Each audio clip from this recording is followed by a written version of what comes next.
Hi friends, welcome to LM Techs Technical and Technologies. இந்த session நம்ம என்ன பார்க்க போறோம் அப்படினா Bootstrapல இருக்க panel அப்படிங்கற கிளாஸ் பத்தி தான் பார்க்க போறோம். சோ வாங்க फ्रेंड्स வீடியோக்குள்ள போகலாம். சோ ஆல்ரெடி இருக்க ஜஸ்ட் இந்த previous ஃபைலை ஜஸ்ட் காப்பி பண்ணிட்டு நியூ ஒரு டாக்குமெண்ட் ஓபன் பண்ணிட்டு இந்த இடத்துல பேஸ்ட் பண்றேன். சோ மெட்டா டாக் ஆக தான் நான் இப்படி பண்ணிருக்கேன். சோ ஜஸ்ட் தேவையில்லாத எல்லா கண்டென்ட் அண்ட் டாக்ஸ் எல்லாம் ரிமூவ் பண்ணிட்டு வேணுங்கறத மட்டும் நம்ம வச்சுக்கலாம். சோ இப்போ இந்த ஃபைலை நம்ம சேவ் பண்ணலாம். ஓகேங்களா? ஸோ சேவ் பண்ணுறதுக்கு என்ன ஃபைல் நேம் தரலான்னா இப்போ நம்ம பார்க்க போகிறது பேனல் அப்படின்ற கிளாஸ் தான். ஸோ panel.html அப்படின்னு நான் தரேன். ஸோ பேனல் அப்படின்னு கொடுத்தாச்சு. இப்போ நம்மளோட ஃபைல் சேவ் ஆயிடுச்சு. எப்பயும் போல் நம்மளோட டைட்டிலுக்கு ஒரு நேம் தந்துடலாம். ஓகேங்களா? ஸோ பேனல் அப்படின்னு நான் தந்துடுறேன். பேனல் இன் Bootstrap அப்படின்னு தந்தாச்சு. ஸோ அடுத்து என்ன தரலாம் அப்படின்னு பார்த்தோம்னா நம்மளோட பாடி செக்ஷனுக்கு வந்துடலாம். ஸோ பாடி செக்ஷனில் நான் மெயின் div ஒன்று ஓப்பன் பண்ணுறேன். So div class equal to double quotes குள்ள நான் row அப்படின்னு மென்ஷன் பண்ணுறேன். ஸோ இந்த ரோக்கு அப்புறம் நான் என்னோட div நான் க்ளோஸ் பண்ணுறேன். ஸோ இதுக்குள்ளே நான் சப் div மேக் பண்ண போகிறேன். So div class equal to double quotesக்குள்ள என்னோட ஃபஸ்ட்டு சப் div மேக் பண்ணுறேன். ஸோ இது MD வரைக்கும் எனக்கு 2 சைஸில் வந்தால் போதும். ஸோ இப்போ ஓப்பன் பண்ண இந்த div நான் க்ளோஸ் பண்ணிடுறேன். ஓகேங்களா? ஸோ க்ளோஸ் பண்ணியாச்சு. இப்போ வந்து நம்ம பேனல் தான் பார்க்க போகிறோம். ஸோ இந்த பேனலில் நம்ம எங்கெல்லாம் யூஸ் பண்ணுறோம் அப்படின்னா ஒரு இ-காமர்ஸ் வெப்சைட்டோ இந்த மாதிரி ஒரு பர்பஸ்க்காக மேக் பண்ணும்போது ஒரு ஐட்டமை நம்ம வந்து சேல்ஸ் பண்ணுறோம். அந்த மாதிரி இருக்கும்போது இந்த பேனலை நம்ம யூஸ் பண்ணோம் அப்படின்னா நம்ம பேஜ் பார்க்கவே ரொம்பவே ரெஸ்பான்சிவாக இருக்கும். ஓகேங்களா? ஸோ அதுக்கு தான் வந்து பேனல் யூஸ் பண்ணுறோம். ஸோ பேனல் வந்து ஹெட்டர், பாடி, ஃபூட்டர் அப்படின்னு மூணு செக்ஷனாக பிரிஞ்சிருக்கும். ஸோ ஹெட்டரில் வந்து நீங்கள் ஏதாவது ஹெட்டிங் தரலாம், அந்த ப்ராடக்ட் என்ன அப்படின்னு தரலாம். ஸோ பாடி செக்ஷன் அதை பற்றின இமேஜஸ் இருந்தது அப்படின்னா அதை நீங்கள் தரலாம். ஸோ ஃபோட்டோ செக்ஷனில் வந்து அதை பற்றின டிஸ்கிரிப்ஷன் ஏதாவது சம்திங் இருந்தது அப்படின்னா நீங்கள் அந்த இடத்துல டிஸ்கிரைப் பண்ணலாம். ஓகேங்களா? ஸோ இப்போ அதை தான் நம்ம மேக் பண்ண போகிறோம். ஸோ அதுக்கு ஃபஸ்ட்டு ஒரு div நான் மேக் பண்ணிக்கிறேன். ஸோ இந்த div-ஐ நான் ஜஸ்ட் க்ளோஸ் பண்ணிக்கிறேன். ஸோ க்ளோஸ் பண்ணிவிட்டு இப்போ க்ரியேட் பண்ண div-க்கு ஒரு கிளாஸ் க்ரியேட் பண்ணலாம். ஸோ க்ரியேட் பண்ணிவிட்டு தென் இதில் ஃபஸ்ட்டு பேனல் அப்படின்னு நான் யூஸ் பண்ணிக்கிறேன். ஸோ இந்த பேனல் வந்து எனக்கு டிஃபால்ட்டாக இருக்கணும். ஸோ டிஃபால்ட் அப்படிங்கிறத மென்ஷன் பண்ணியாச்சு. ஓகேங்களா? ஸோ ஃபஸ்ட் நம்மளோட பேஜை ரன் பண்ணிடலாம். ஸோ நான் ஃபயர்ஃபாக்ஸில் ரன் பண்ணிக்கிறேன். ஸோ எனக்கு இப்போ இந்த இடத்துல எந்த கண்டென்ட் இல்லை. நம்மளோட எப்பயும் போல் ஆஸ் யூஷுவல் நம்மளோட பேஜோட டைட்டில் மட்டும் இருக்குது. ஓகேங்களா? ஸோ இந்த டிவ்க்குள்ளே என்ன பண்ணலாம் அப்படின்னா இன்னொரு div மேக் பண்ணுறேன். ஓகேங்களா? ஸோ செக்ஷன் சொன்ன பார்த்திங்களா, அந்த செக்ஷன் எல்லாமே டிவாக தான் இருக்கும். நம்ம தான் இன்பில்ட் கிளாஸ் யூஸ் பண்ணி நம்ம அதை மாற்றுவோம். ஓகேங்களா? ஸோ தென் இப்போ ஓப்பன் பண்ண இந்த div-ஐயும் நம்ம க்ளோஸ் பண்ணிடலாம். ஸோ இப்போ க்ரியேட் பண்ண இந்த div-க்கு கிளாஸ் ஈக்குவல் டு டபுள் கோட்ஸ்க்குள்ள பேனல் ஹெட்டிங் அப்படின்னு தரேன். ஸோ பேனல்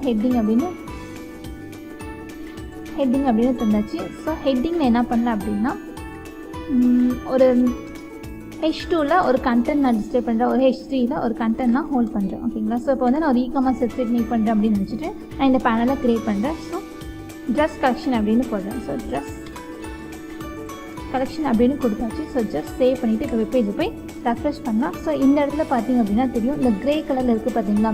ஸோ இதுதான் வந்து எனக்கு பேனல் ஹெட்டிங் அப்படிங்கிறது. ஸோ டிஃபால்ட்டாக எனக்கு க்ரே கலரில் இருக்கும். ஸோ நம்ம கண்டென்ட் ஏன் வெளியே இருக்குது அப்படின்னு பார்த்தோம்னா ஸோ சைஸ் பத்தில் ஸோ ஜஸ்ட் வந்து 2 அப்படின்னு நான் இன்க்ரீஸ் பண்ணிக்கிறேன். ஸோ இன்க்ரீஸ் பண்ணியாச்சு. ஜஸ்ட் இப்போ வெப்பேஜை ரெஃப்ரெஷ் பண்ணலாம். ஓகேங்களா? ஸோ இப்போ பார்க்க நமக்கு நீட்டாக இருக்குது. தென் வந்து இப்போ வந்து ஹெட் செக்ஷன் க்ரியேட் பண்ணியாச்சு. ஹெட் செக்ஷனில் எனக்கு என்ன ஹெட்டிங் தரணுமோ கண்டென்ட்டை பற்றி அந்த இடத்துல நான் தந்துட்டேன். ஸோ அடுத்தது என்ன பண்ணலாம் அப்படின்னு பார்த்தோம்னா பாடி செக்ஷன் மேக் பண்ணலாம். ஓகேங்களா? ஸோ ஹெட் செக்ஷனுக்கு அப்புறம் என்னோட பேனலோட பாடி செக்ஷன் மேக் பண்ணுறேன். So div class equal to double கோட்ஸ்க்குள்ள பேனல் பாடி அப்படிங்கிறத நான் மேக் பண்ணிக்கிறேன். ஓகேங்களா? ஸோ ஓப்பன் பண்ண இந்த div-ஐ நான் க்ளோஸ் பண்ணிட்டேன். ஸோ இந்த பாடி செக்ஷன் என்ன பண்ண அப்படின்னா ஒரு இமேஜ் சோர்ஸ் தரலாம். ஓகேங்களா? ஸோ இ-காமர்ஸ் வெப்சைட் அப்படின்னா ஏதாவது ஒரு ப்ராடக்ட்டை சேல்ஸ் பண்ணுவாங்க. ஸோ அதுக்காக நான் ஒரு ப்ராடக்ட்டை இப்போ இந்த இடத்துல டிஸ்பிளே பண்ணுறேன். ஈக்குவல் டு டபுள் கோட்ஸ்க்குள்ள இமேஜ் வந்து எந்த லொக்கேஷனில் இருக்குது அப்படின்னு பார்த்துட்டு வந்துடலாம். ஸோ நம்ம ஃபோல்டர் இங்கே இருக்குது. இதுக்குள்ளே தான் நம்மளோட எல்லா ஃபைல்ஸும் இருக்குது.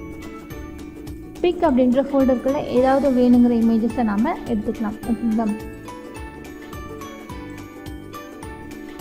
ஸோ ஜஸ்ட் இந்த இமேஜை நம்ம எடுத்துக்கலாம். இதோட ப்ராப்பர்ட்டியில் போய் என்ன டைப் அப்படின்னு செக் பண்ணிவிட்டு வேணுங்கிறத நம்ம பார்த்துக்கலாம். ஓகேங்களா? ஸோ இமேஜ் சோர்ஸ் அப்படிங்கிறது பிக் அப்படிங்கிற ஃபோல்டருக்குள்ளே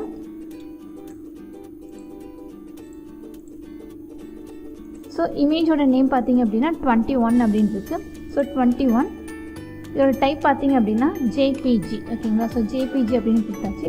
தென் வெப்பேஜ் இப்போ நம்ம ரெஃப்ரெஷ் பண்ணலாம். ஸோ ரெஃப்ரெஷ் பண்ணிங்க அப்படின்னு பார்த்தீங்கன்னா என்னோட ரொம்ப இமேஜோட நார்மல் சைஸ்க்கு வந்திருக்கு. ஓகேங்களா? ஸோ இமேஜ் எப்படி ரெஸ்பான்சிவாக மேக் பண்ணணும் அப்படிங்கிறது நமக்கு தெரியும். இந்த இடத்துல இமேஜ் சோர்ஸ்க்குள்ளே ஒரு கிளாஸ் மேக் பண்ணி அதுக்கு பூட்ஸ்ட்ராப்பில் இருக்க இமேஜ் ரெஸ்பான்சிவ் அப்படிங்கிறத நம்ம யூஸ் பண்ணால் மட்டும் போதும். நம்மளோட இமேஜ் வந்து நம்ம டிவ்வுக்குள்ளே வந்துடும். ஸோ இமேஜ் ரெஸ்பான்சிவ் அப்படின்னு கொடுத்தாச்சு. ஸோ ஜஸ்ட் வெப்பேஜ் சேவ் பண்ணி ரெஃப்ரெஷ் பண்ணலாம். இப்போ பார்த்தீங்கன்னா நம்மளோட பாடி செக்ஷனில் இந்த இமேஜ் கரெக்டாக ஃபிட் ஆகிடுச்சு. ஓகேங்களா? ஸோ இதுக்கு தான் வந்து பூட்ஸ்ட்ராப்பில் இருக்க இமேஜ் கிளாஸ் நமக்கு இந்த இடத்துல யூஸ் ஆகுது. தென் வந்து பேனலில் இருக்க பாடி செக்ஷனை இப்போ மேக் பண்ணலாம். ஸோ இந்த இடத்துல என்னோடய டிவ் ஓப்பன் பண்ணிவிட்டு இந்த டிவை நான் க்ளோஸ் பண்ணுறேன். ஸோ இந்த டிவில் என்ன பண்ணேன் அப்படின்னா கிளாஸ் ஈக்குவல் டு டபுள் கோட்ஸ்குள்ளே பேனல் ஃபூட்டர் அப்படின்றத தரேன். ஸோ ஃபூட்டர் அப்படின்னு கொடுத்தாச்சு. ஸோ இந்த இடத்துல உங்களுக்கு என்ன கண்டென்ட் டிஸ்பிளே ஆகணுமோ அந்த ப்ராடக்ட்டை பற்றி அந்த மாதிரி விஷயத்த நீங்கள் இங்கே தரலாம்.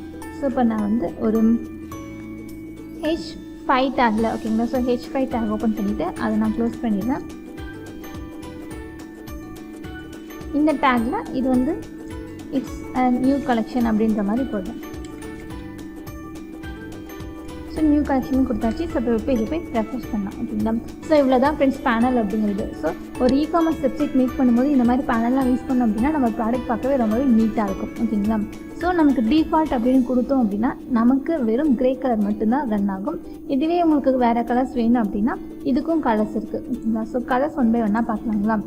ஸோ ஜஸ்ட் இந்த ரோவை நான் காப்பி பண்ணிவிட்டு இந்த இடத்துல பேஸ்ட் பண்ணுறேன். ஓகேங்களா? ஸோ கமெண்ட் லைனில் இங்கே நான் தரேன். ஸோ சப்டிவ் 1 அப்படின்னு தரேன். ஸோ இந்த இடத்துல சப்டிவ் 2 அப்படின்னு தரேன். ஓகேங்களா? ஸோ என்ன டிஃப்ரென்ஸ் தெரியணும் அப்படிங்கிறதுக்காக ஸோ இது வந்து சப்டிவ் 2. ஸோ 2ன்னு கொடுத்தாச்சு. இதுக்கு என்ன பண்ணலாம் அப்படின்னா ஸோ ஜஸ்ட் ரெஃப்ரெஷ் பண்ணோம் அப்படின்னா நம்மளோட 2 பேனல்ஸ் ஓப்பன் ஆயிருக்கு. ஓகேங்களா? ஸோ ஃபஸ்ட் பேனல் டிஃபால்ட்டாக இருக்குது. செகண்ட் பேனலுக்கு என்ன பண்ணலாம் அப்படின்னா கலர்ஸ் மேக் பண்ணுறது எப்படின்னு பார்க்கலாம். ஸோ சப்டிவ் 2 அப்படின்னு கமெண்ட் லைன் கொடுத்தாச்சு. இந்த இடத்துல ஓகேங்களா? ஸோ டிஃபால்ட்டுன்னு இருக்குது பார்த்தீங்கன்னா அந்த இடத்துலேருந்து அதை ரிமூவ் பண்ணிவிட்டு பேனலுக்கு நான் ஒரு கலர் மென்ஷன் பண்ணுறேன். எப்படி வந்து டெக்ஸ்ட்டுக்கு வந்து டெக்ஸ்ட் சக்ஸஸ் டேஞ்சர் அப்படின்னு பார்த்தோமோ பேக்ரவுண்டுக்கு வந்து சக்ஸஸ் டேஞ்சர்னு பார்த்தோமோ அதே மாதிரி பேனலுக்கும் இருக்குது. ஸோ சக்ஸஸ் அப்படின்னு தரேன். ஸோ இது எல்லாமே இன்பில்டு கிளாஸஸ். ஸோ ஜஸ்ட் கொடுத்தாச்சு. இப்போ வெப்பேஜ் போய் ரெஃப்ரெஷ் பண்ணலாம். ஸோ எனக்கு மேலே ஹெட்டர் செக்ஷனுக்கு மட்டும் எனக்கு கலர் அப்ளை ஆயிருக்கு. ஓகேங்களா? ஸோ இதுலேயே எனக்கு பாடி செக்ஷனுக்கு வேணும் அப்படின்னா நம்ம தான் ரிட்டர்ன் பண்ணணும், அதாவது ஸ்டைல் எழுதணும். ஓகேங்களா? ஸோ அடுத்த கலர் ஜஸ்ட் வந்து இதே டிவை நான் காப்பி பண்ணிவிட்டு இந்த டிவ்க்கு அப்புறம் நான் பேஸ்ட் பண்ணுறேன். ஸோ இது வந்து எனக்கு சப்டிவ் 3. ஸோ 3 அப்படின்னு கொடுத்தாச்சு. இந்த இடத்துல நான் டேஞ்சர் அப்படின்ற கலரை கொடுக்குறேன். ஸோ டேஞ்சர் அப்படின்னு தந்தாச்சு. சேவ் பண்ணிவிட்டு வெப்பேஜை ரெஃப்ரெஷ் பண்ணலாம்.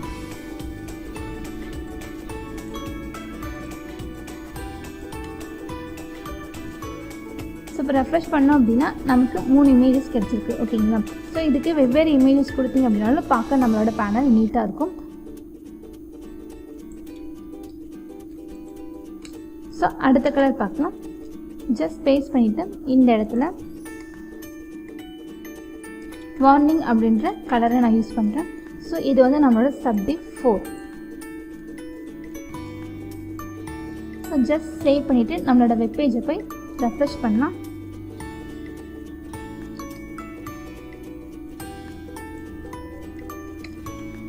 ஸோ ரெஃப்ரெஷ் பண்ணோம்னா நமக்கு சக்ஸஸ் டேஞ்சர் வார்னிங் அப்படின்ற 3 கலர் நமக்கு அப்ளை இருக்குது. ஓகேங்களா? ஸோ இன்னும் நமக்கு 2 கலர்ஸ் இருக்கும், நம்ம ஆல்ரெடி பார்த்தது தான். ஸோ ஜஸ்ட் காப்பி பண்ணிவிட்டு கீழே பேஸ்ட் பண்ணுவோம். இது வந்து நமக்கு சப்டிவ் 5. ஸோ இந்த டிவ்க்கு என்ன கலர் தரலாம் அப்படின்னு பார்த்தோம்னா இன்ஃபோ அப்படின்ற கலர் தரலாம். ஜஸ்ட் சேவ் பண்ணிட்டு பேஜ் ரெஃப்ரெஷ் பண்ணால் கீழே பார்த்தீங்க அப்படின்னா எனக்கு இன்ஃபோ அப்படின்ற கலரில் எனக்கு அப்ளை ஆகிருக்கும். அடுத்த கலர் பார்த்தோம்னா ப்ரைமரி அப்படின்றது.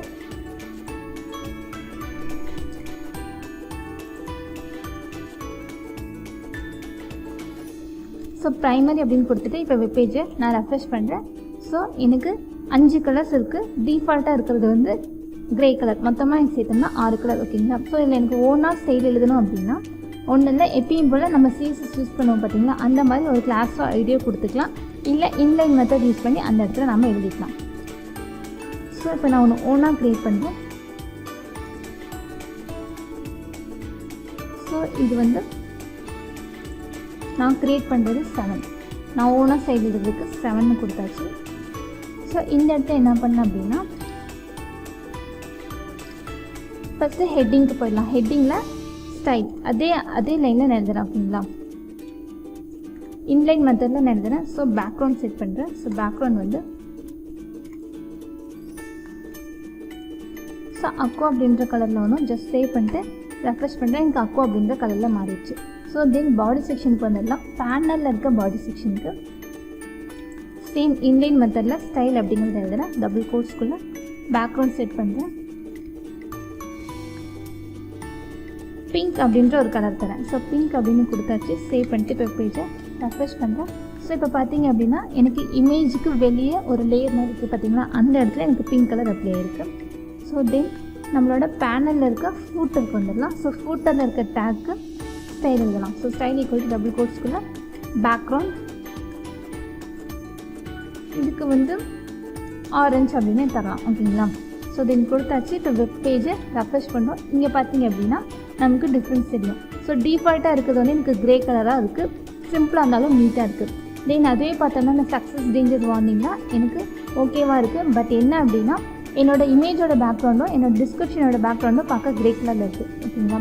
ஸோ இதுவே ஓனாக வேணும் அப்படின்னா நீங்கள் இன்லைனோ இல்லை இன்டர்னல் மெத்தடோ செலக்டரோ இந்த மாதிரி ஏதாவது யூஸ் பண்ணி அதுக்கு நீங்கள் ஓனாக ஸ்டைல் எழுதிக்கலாம். ஸ்டைல் எழுதும் போது நீங்கள் கரெக்டாக கலர் காம்பினேஷன் கொடுத்தீங்கன்னா உங்கள் பேனல் பார்க்க நீட்டாக இருக்கும். ஓகேங்களா? ஸோ இதை வந்து நீங்கள் இ-காமர்ஸ் மேக் பண்ணும்போதோ இல்லை வந்து ஒரு வெப் பேஜ் க்ரியேட் பண்ணும்போது யூஸ் பண்ணிங்கன்னா இன்னும் நல்லாவே நீட்டாக இருக்கும். ஓகே ஃப்ரெண்ட்ஸ், இதுதான் பேனல் அப்படிங்கிறது. பேனலில் 3 செக்ஷன் இருக்குது. ஒன்று ஹெட்டிங் அப்படிங்கிறது. ஸோ அந்த ப்ராடக்ட்டோ இல்லை அந்த ஏதாவது ஒரு பொருளோ அதை பற்றின பேர் இருந்தது அப்படின்னா நீங்கள் அந்த இடத்துல கொடுக்கலாம். ஸோ ஃபூட்டரில் வந்து அதை பற்றின டிஸ்கிரிப்ஷன் பண்ணலாம். பாடி செக்ஷனில் நீங்கள் என்ன தர விரும்புகிறீங்களோ நீங்கள் அதை தந்துக்கலாம். ஸோ ஓகே ஃப்ரெண்ட்ஸ், இதை நீங்களும் நோட் பண்ணிக்கோங்க. இதை நீங்களும் ஒர்க் அவுட் பண்ணி பாருங்கள். ஓகே ஃப்ரெண்ட்ஸ், நம்ம வீடியோ பிடிச்சிருந்து அப்படின்னா லைக் பட்டனை கிளிக் பண்ணிக்கோங்க. நம்ம சேனலில் போகிற வீடியோஸ் உங்களுக்கு தொடர்ந்து வரணும் சப்ஸ்கிரைப் பண்ணிக்கோங்க. அப்படியே பக்கத்தில் இருக்க பெல் ஐக்கானையும் கிளிக் பண்ணிக்கோங்க. ஃபாலோ பண்ண நீங்கள் ஃபாலோ பண்ணிக்கோங்க. உங்கள் ஃப்ரெண்ட்ஸ்க்கு வீடியோவை ஷேர் பண்ணிக்கோங்க. Okay friends, thank you.